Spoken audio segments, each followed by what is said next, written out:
So there's a new petition out. It's gone viral. It's reached the 100,000 signature threshold, which is required for it to be debated in Parliament. It's not growing as fast as the previous petition, which called for a new general election, and that was predictably laughed out of Parliament. But at the time of me making this video, it's 2:30 now on Sunday, and it's reached 158,207 signatures, and that's quite significant. And this will give another headache for Keir Starmer, because this petition is calling for the government to close the borders, suspend all immigration for 5 years. And the reasoning is, according to Aaron Gallagher, who started this petition, he says that we believe our country is facing serious challenges both from legal and illegal migration, and think the only way to deal with this is to suspend all immigration temporarily for 5 years. We think we need a tougher approach. We believe we can't even look after the people we have here at the moment. Now, that's what it says on this petition, and I have to say I quite agree. Mass migration does produce a very serious challenge for this country. Now, people forget we are a very tiny, teeny tiny island.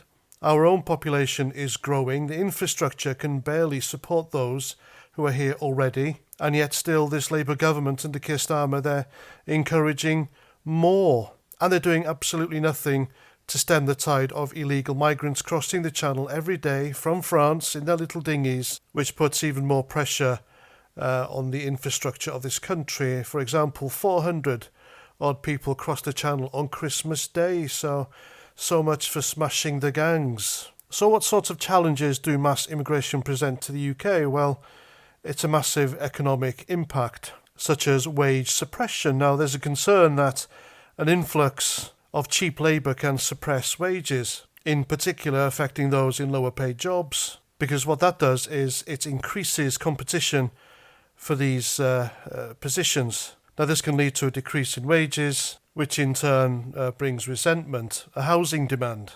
Mass migration significantly increases demand for housing, and the housing market is already strained.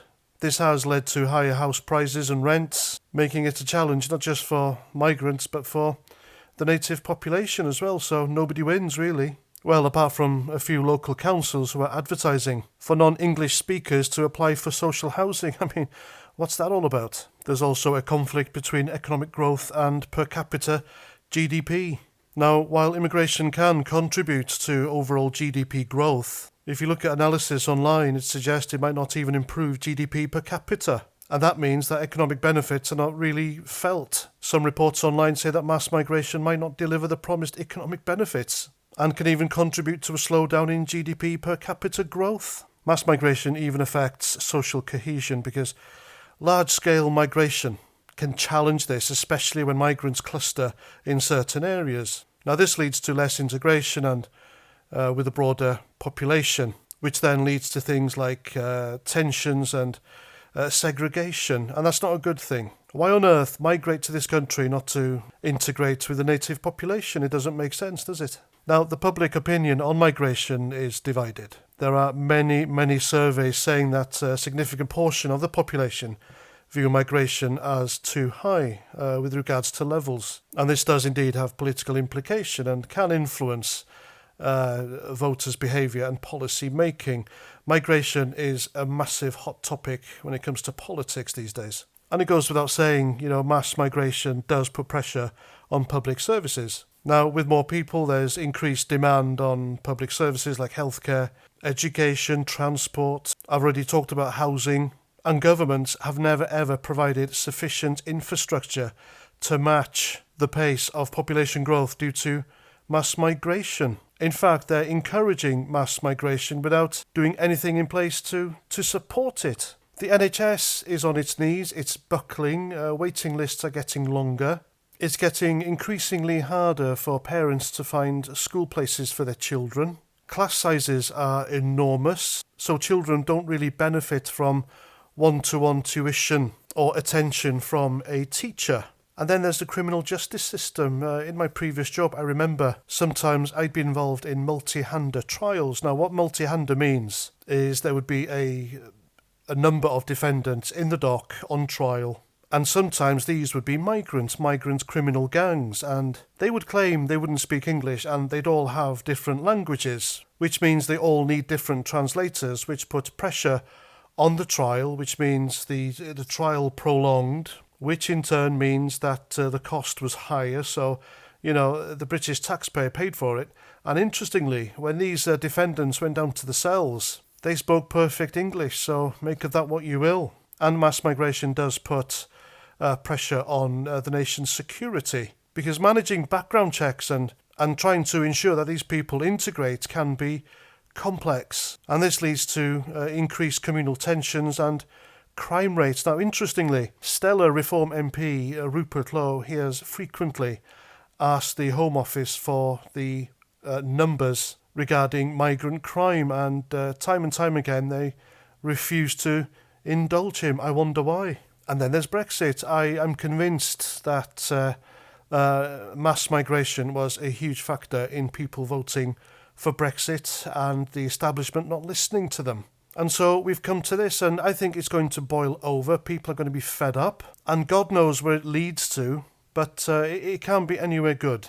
And this petition, it's nothing to do with having any sort of bigotry and discrimination against black, brown, any other race. It's not xenophobic in nature. This isn't a racist poll. This is a common sense poll that addresses serious problems presented by mass migration, both legal and illegal. And sadly, you know as well as I do, this petition is going to get laughed out of Parliament, because there's no way in hell a Labour government, this Labour government especially under Keir Starmer, will close any borders, because they don't want to be seen as being racist, do they? But it's going to come to a point, because it's not being addressed, nothing's been fixed, and something's going to have to be done. Something really is going to have to be done. You don't keep a shop open while the shelves are rotting, the food is out of date, the staff are incompetent, and there's holes in the floor. You shut the shop, you fix it so that the shop can continue in the future. Otherwise, it's just going to crumble all around you, and then that shop is good for no one, if you know what I mean. I hope that metaphor makes sense, but there we go. This petition could reach 150 million billion signatures, and Parliament would still laugh it out of the door. You know it, I know it, it's true, sadly, but there we go.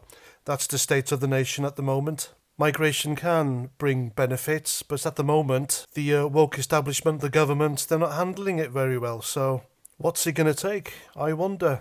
And there we go. I'm Paz49. Thanks for watching. And until the next time, Roger Trout.